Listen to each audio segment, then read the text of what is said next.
Hello and welcome to my channel.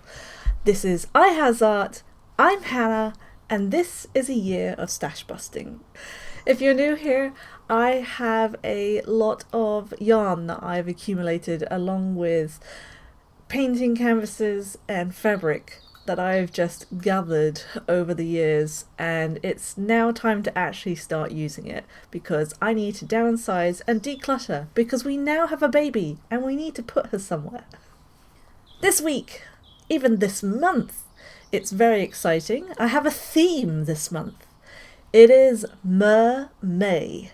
The month of May, we focus on mermaids. Now, I'm not new to mermaids.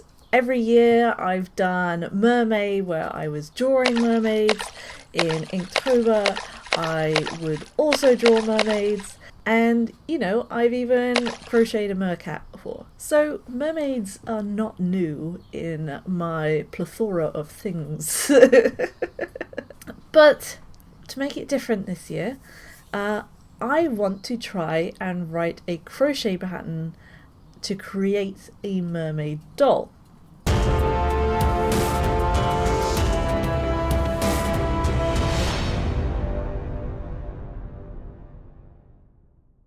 I am going to make my own crochet pattern of a mermaid, which I can then give to my daughter. I have a very specific idea in mind. Using Procreate, I have designed an idea of a mermaid that I think that I can pull off. I'm also using limited yarn colours. This is the colour palette that I am working with. So I have a bunch of kind of pinky peachy colours to work with and a bright orange.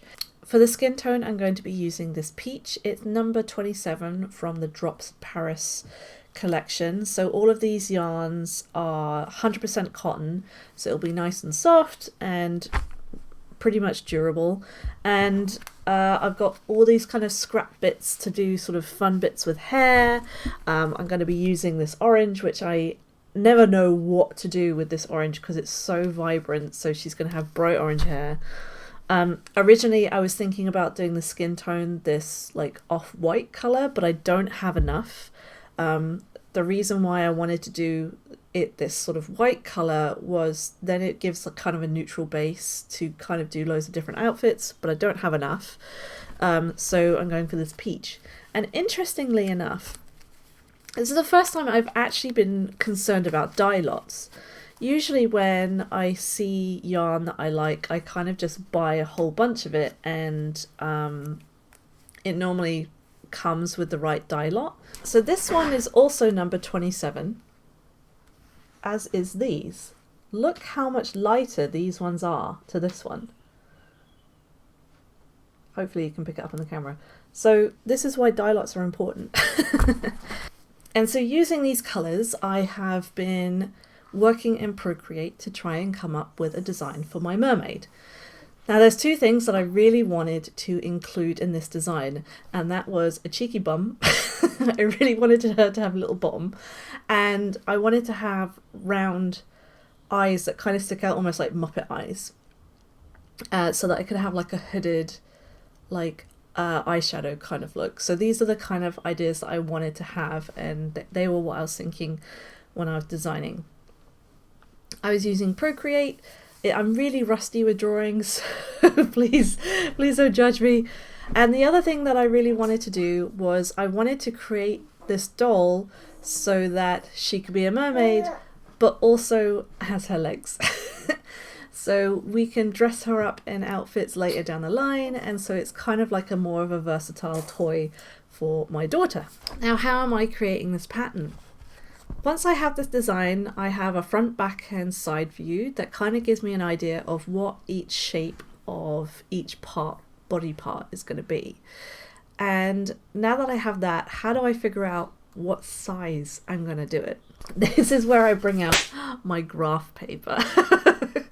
So here I've kind of done a rough idea of the design again, and I have given each square a value. So initially I started with each square is about 5 rows, and then kind of calculated how how many squares or how many rows each section of the body is going to be.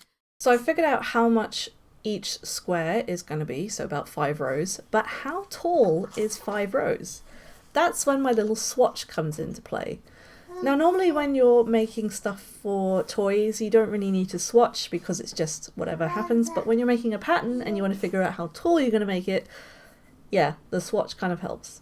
So this is a 10 by 10 like rose stitches square, and it's about 2 inches. And working that out, so for example I initially started off with a square equals 5 rows, and that would mean that the final size, because it's 15 squares high, the final size is going to be about 38 centimeters. This is way too big. So I changed the value of 5 to 3 rows, and then that gives me a nice comfortable size of about 23 centimeters height. And I think that'll be a good size for the doll, and then when I do like the tail fin and stuff, she'll kind of have more length, but it won't be too much. And then from there I've kind of worked out the measurements of how big each piece is going to be. So when I start working out each piece individually, I know that I can work towards a certain measurement, and that's when I know I can like increase and decrease once I've hit that measurement. So yeah, now I just got to get around and start making it.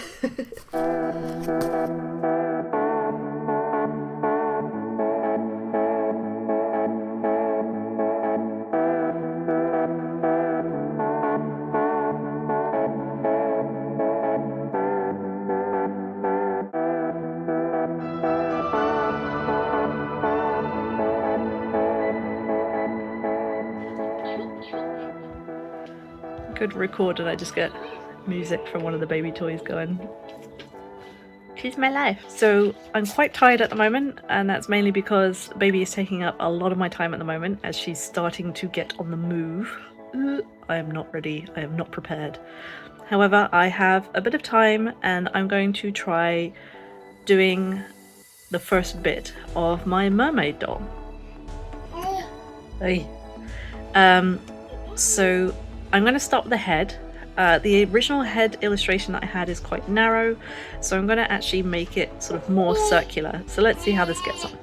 Now the way I'm going to do this is, because I'm valuing each square for about 3, and I did the measurements and figured out how this would be. Yeah, baby, I need to aim for about 6 centimeters for the base of the head, and that's what I'm going to do. So I think what I might do is I might start at the top and work my way down, because then I can leave a gap at the bottom to attach the neck if I want to do it one continuous thing. I think if this wasn't for a baby, I would actually put an armature in there so the head can turn, but not for this particular model. So I'm going to write down my steps and start working out on the pattern. Okay, so I've got my 4 centimeters across for the top of the head, and now I just need to start working down and slowly increasing out so that I get the width at the bottom to build up to 6 centimeters.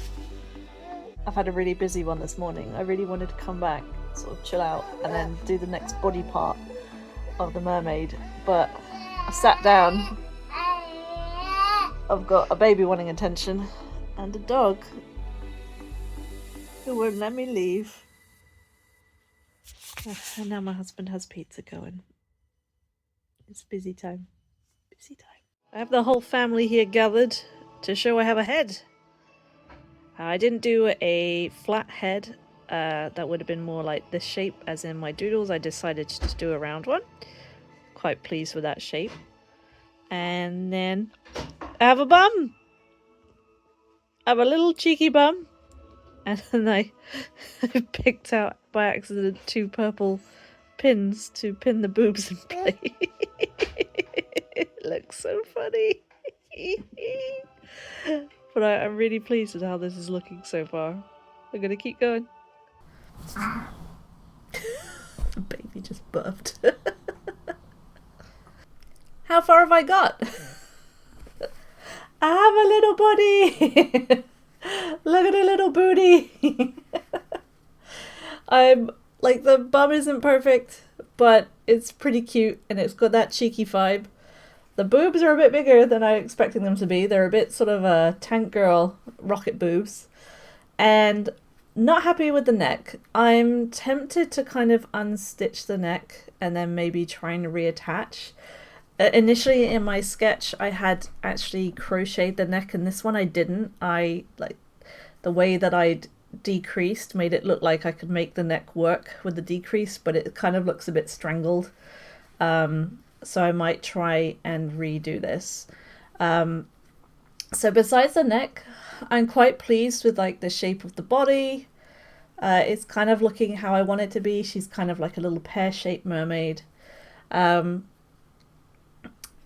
The next bits I'm going to be doing are like the arms, which are probably the easier thing to do out of everything. And then it'll be the legs. And then I'll be pretty much done. It'll just be figuring out what's the best way of doing the eyes. I'm a little bit concerned that because of the size that I've decided to go with, that making the eyes, like crocheting the eyes by hand, that they're going to come out too big. But they'll probably end up looking like the boobs, let's be honest. So I'm going to keep going and see what happens and how it all comes together. So bear with me. I got a little bit further on my mermaid. So head attached to body. We got that far. And I made an arm. So I made it so it would be kind of how a human arm would be. So about like halfway down your thigh. But I'm not sure if you can see on this, the arm is looking really ropey. Now, the reason for this is because I decided to make the body, or just the doll in general, smaller than what I'd anticipated. So I haven't stuffed this, I haven't needed to, but I'm not sure I'm happy about that ropey look. So I was thinking, yeah, I could probably leave it and she could probably just have some ropey arms and we'll just go with that. So then I made an eye. And I thought I made this as small as I could. It is huge. It's huge on her head. It like takes up half her face. So what I'm going to do is I'm actually going to pause. I'm going to have a think, and I might actually go back and review my sizing for how big I've decided to make this mermaid. Originally, I wanted her to be a bit smaller for baby, but I think what might be best for her is to do the original sizing that I had thought. Make her a bit bigger, and I have loads of yarn left of this peach colour that I originally had, but going that larger size will mean that I can play around a bit more with the details, which is something that I want to do. I like doing the details to kind of make it more mine. I think this would be fine if I use the pop-in eyes like I normally would. I even had like the little noses that were oval that I could have made like cute little oval eyes with. But because I wanted to crochet the eyes as well, this isn't going to do it for the size. So this is why we learn and we change and we adapt. So I think what I'm going to do is I'm going to unravel what I've got and modify the patterns that I had to upscale it. Let's just see how this works.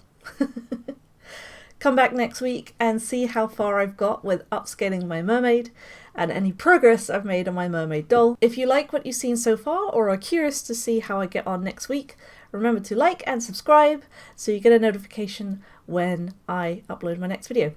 I upload every Monday morning. You can have me on in the background while you're crafting or arting, whatever you prefer, and I shall see you again soon.